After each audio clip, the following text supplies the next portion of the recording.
let's say that I wanted to create a non-sovereign store of value. I have $1 million. I want to save it for 100 years, and I don't want to trust anybody else with the money. I can't put it in a bank. I had a I ha, Every single person in Argentina had 90% of their US dollars and their Argentine pesos seized overnight by the government 20 years ago by edict, Hmm. stroke of a pen. It wasn't hard. So I can't leave it in the bank. I can't store it in a currency because the banks can steal it from me. I can't save it in a stock. The company might not even exist, and the CEO or the board might dilute it. I can't put it in land because I can't move the land, and they could tax in Florida. They tax you 2% a year on the land. You lose your land in 20 years. So I buy gold. Now that's the traditional idea, but the problem with gold is that every year gold miners produce 2% more gold, and then I can't carry $1 billion of gold through an airport, so I have to put it in a bank, and then 95 of the top 100 cities in the world, 95 or more of them seized all your gold in the past 100 years when the regime changes. Okay, so how do I fix that? So this guy Satoshi invented digital gold on an open protocol monetary network, and we call that Bitcoin. And the way it works is I define 21 million gold coins. I dematerialize them in cyberspace. I make them infinitely divisible by 100 million units each, and that's called a Satoshi. Then I make it impossible to ever make any more than 21 million. And then I give you a protocol where any computer can send the coin or the Bitcoin to any other computer without a middleman. And I make it possible for you to take personal custody of your asset. So if I want $1 billion worth of property, I can carry it around in my head by memorizing the passphrase. I can hold it on a hardware wallet. I can hold it on a mobile phone. I can put it to any computer in the world. Then I can move the $1 billion to any custodian in the world in a few minutes for a pittance. So the idea is if I took gold and I said, you can't mine any more gold, check, that would make gold more valuable. And if I said, you can't use it for jewelry, there's no jewelry being melted down into gold, that makes gold more valuable. And if I capped it at 21 million and I numbered each of the gold coins, that'd make it more valuable. And if I made it infinitely divisible, and if you could authenticate it in a split second with a mobile phone, that would make it more valuable. And if I made it programmable with a protocol, and I made it possible for a computer to make 1 million transactions a second and talk to 100 million other computers using Intel semiconductors, that would make it more valuable. So in essence, we created programmable gold on a network. And then what's the last twist? The last twist is you make it decentralized so that there's 10,000 different computers or maybe even 100,000 different computers running the software at the same time with an identical copy of the ledger, so that no company, no CEO, no government, no regulator can meddle with it, the protocol. So it is literally, it's like a virus released into cyberspace, a living life form. You can't stop it without turning off every computer on Earth at the same time, and you have to keep them turned off forever, right? You can't kill it.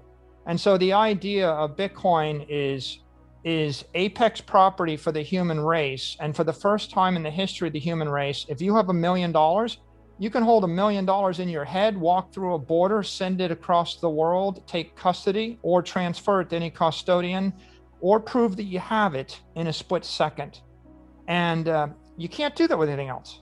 That's That's what Bitcoin is. If the US dollar is losing 20% of its purchasing power a year, which is what's happening right now, the dollar is collapsing against scarce assets.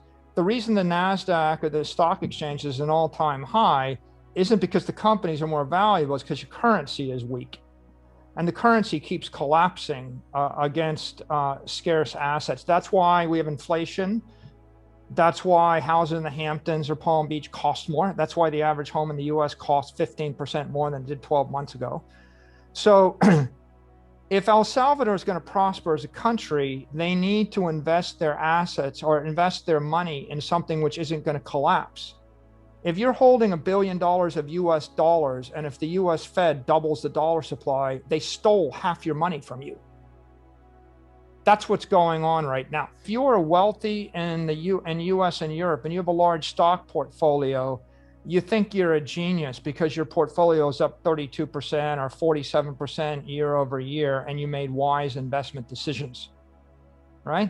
And then you think, oh yeah, I see that everything's going up in price, but you've already got your house, right? If you were trying to buy a house in the Hamptons, it went up in price 45% year over year. If you already own the house in the Hamptons, you think, well, this is great. My house is more valuable. My stocks are more valuable.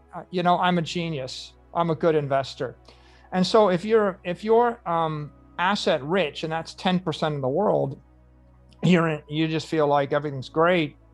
On the other hand, if you're a dentist working for $137,000 a year, the price of early retirement and the price of all those things you ever wanted to buy is pulling away from you, right? You can't afford to buy.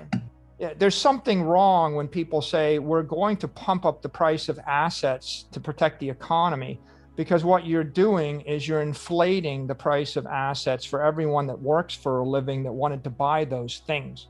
What? And so people don't understand it, because either they're wealthy and they're beneficiaries of loose monetary policy, right? Or I think that's the number one reason. Or they're stuck in they're stuck in a frame of reference. If you have a strong ego, it's like if I take you to the top of a cliff and I kick you off the cliff, and you're humble, you would look and you see, oh, that mountain is like zooming up really fast. That's not a bubble. I'm falling, right? But if you have a strong ego, you think, oh, the mountain seems to be like going up really fast. It's a bubble. It's got to eventually come back. And it's just, and the issue is it's not coming back. You're going to smack into the earth because you're falling. So, I mean, I guess the best example is most Americans can't imagine their currency weakening. They're arrogant about it.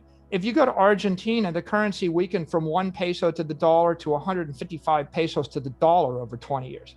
You lost 99.5% of all your wealth because everything's going up in pesos. Are you getting richer, or is the peso collapsing? So I think people in Zimbabwe, Venezuela, and Argentina, they get it. They understand that if the currency is collapsing, your stocks aren't getting more valuable. Americans can't conceive of American currency weakening. And so if you're stuck in the American mindset, let me just give you one more metaphor. Yeah, sure. It's like I'm sucking the oxygen out of the air. If I inflate the currency by 10%, I sucked 10% of the energy out of your dollar. When I inflate the currency by 100%, I sucked half the energy out of the dollar.